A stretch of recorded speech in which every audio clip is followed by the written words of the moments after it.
Hello viewers, Buddha series part 8 में आपका welcome है। तो आज हम नए वृत्तांत पे चर्चा करेंगे। भगवान वेणुवन में विहार करते थे।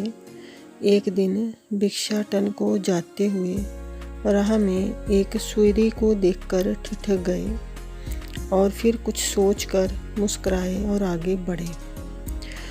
तो वीवर्स, सुईरी फीमेल पिक को कहा गया है। एक सुईरी को देखकर आनंद सतवीर ने, जो उनके साथ सदा छाया की तरह लगा रहता था, उनका सेवक था, यह देखा कि बुद्ध ठिठके एक सुईरी को देखकर कुछ सोचा, फिर मुस्कुराए और आगे बढ़े। तो ये जो आनंद सतवीर थे, ये कौन थे? ये उनके साथ ही ये भी साथ ही थे उनके, ये भी भिक्षु थे। इनफैक्ट ये पहले उनके कज़न होते थे, बट बाद में इन्होंने भी दीक्षा ले ली और अपना शेष जीवन उन्होंने शास्ता को ही अपना गुरु मान लिया था और उनके साथ ही रहे हैं, उनके सेवक बन के। तो जब उन्होंने देखा कि बुद्ध टिटके हैं और एक सुईरी को देखा है और मुस्कुराए हैं और फिर आगे बढ़ गए हैं, तो वो अपनी जिज्ञासा को नहीं रोक सके और भगवान से टिटकने और कुछ सोचने और मुस्कुराने का मतलब कारण पूछा। तो शास्ता ने कहा, आनंद, यह सुईरी ककुसंद बुद्ध के शासन में एक मुर्गी थी और प्राचीन बुद्ध ककुसंद उनके शासन में एक मुर्गी थी। और भगवान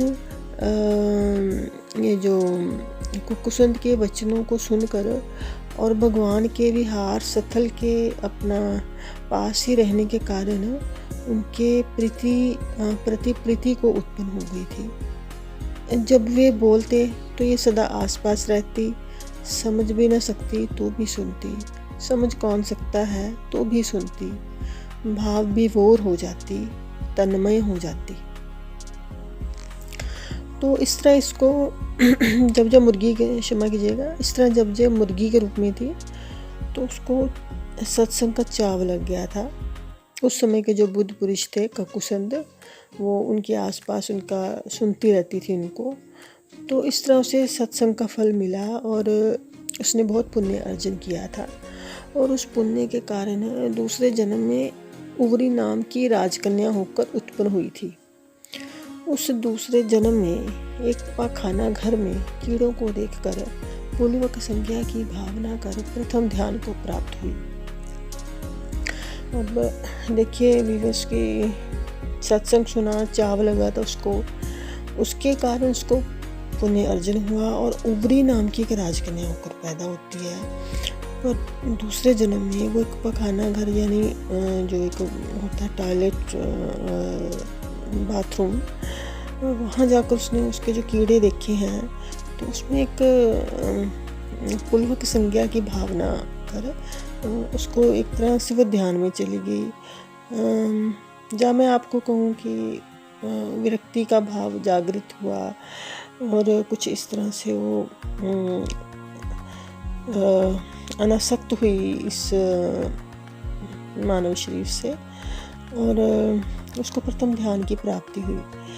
तो मुर्गी थी तो ककुसंद के सानिध्य का परिणाम राजकुमारी होकर पैदा हुई और जब राजकुमारी होकर पैदा हुई तो पखाने में कीड़े दिखे, तो उन कीड़ों को देखकर उसे अपूर्व बोध हुआ और मतलब तो पहले ध्यान का फूल उसके जीवन में वहीं से खिला था। उस पुण्य के कारण, उस ध्यान के कारण फिर ब्रह्मलोक में उत्पन्न हुई। फिर उसके बाद वो तीसरे जन्म में वो एक देवी की तरह उत्पन्न हुई, देवलोक में उत्पन्न हुई, लेकिन देवलोक के सुख में मूर्छित हो गई। और यही तो होता है और यही होता रहा है कि फिर वो वहाँ मूर्छित होगी, उस सुख में सब कुछ भूल गई।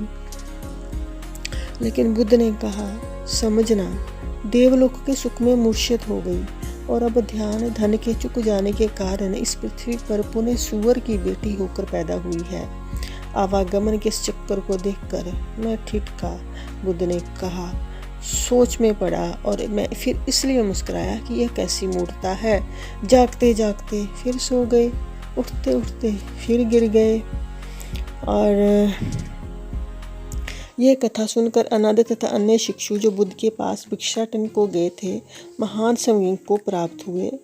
और तब बुद्ध ने बीच सड़क में खड़े होकर ये वचन कहे, यद्यपि मूले अनुपद्वे दलहे शिनोपि रखो पुनरेव रहति एवंपि तन्यस्य अनुहूते निभगति दुख विंदा पुनः पुनः। जैसे दृढ़ मूल के बिल्कुल नष्ट ना हो जाने से कटा हुआ वृक्ष फिर भी वृद्धि को प्राप्त होता है, वैसे ही तृष्णा और अनुशय के समूल नष्ट ना होने से यह दुख चक्र बार बार परिवर्तित होता है।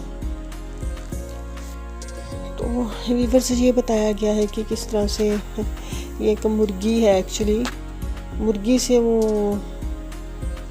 राजकन्या के रूप में पैदा होती है, नेक्स्ट बर्थ उसको मिलता है और उसके बाद वो देवलोक में पैदा होती है। और इतनी गति करने के बाद, इतना आगे जाने के बाद, और देखिए तीसरी बार वो मूर्छित हो गई उन सुखों में जो उसे मिले थे देवलोक में। तो फिर से वो सूर्य के रूप में फिर से धरती पे पैदा हुई है। तो भगवान ये देखकर हंसते हैं कि देखिए इंसान किस तरह से कितना मुश्किल है इस संसार चक्र से बाहर आना, पर किस तरह से वो बाहर आई है। आने के बाद उसने कितनी गति करी है। एक मुर्गी से उन्होंने मुर्गी के रूप में उन्होंने इतना उसको सत्संग का चाव लगा, उसका फलस्वरूप वो पूरी नाम की राजकन्या के रूप में पैदा होती है।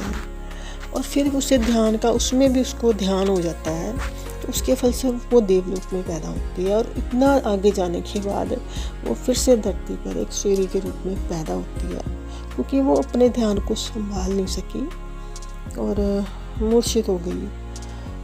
तो इस तरह से ये जो हमारी आज का वृत्तांत है,